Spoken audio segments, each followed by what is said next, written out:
unity of the upper and lower body. What this principle is about is how to move in a controlled, balanced manner. Now, there's a saying that goes with this principle. The root is in the feet, the legs create the motion, the pelvis directs the motion, and the hands express the motion. So the feet start rooted so that you can pull yourself forward, create the movement, and then your pelvis directs where you're going to send your force.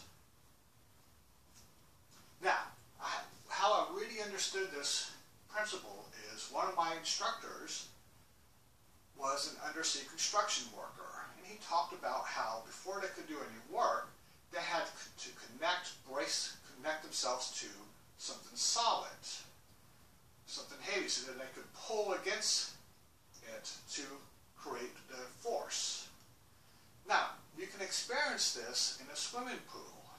If you go to the deep end of a swimming pool and don't really just let yourself float and you push against the wall, it pushes you back. You float away from the wall.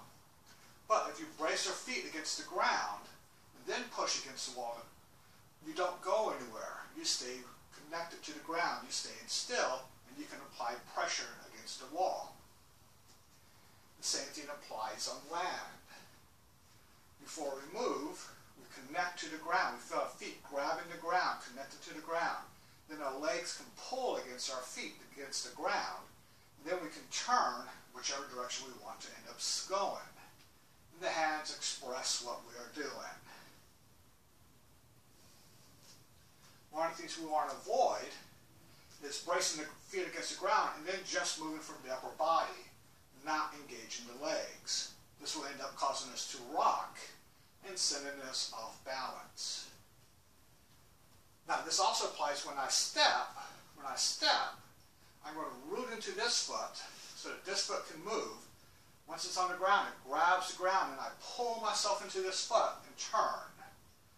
Movement starts with the feet, moves through the legs, directed by the pelvis, and then we express what we're doing with the hands. And that is the idea behind the principle, the unity of the upper and lower body.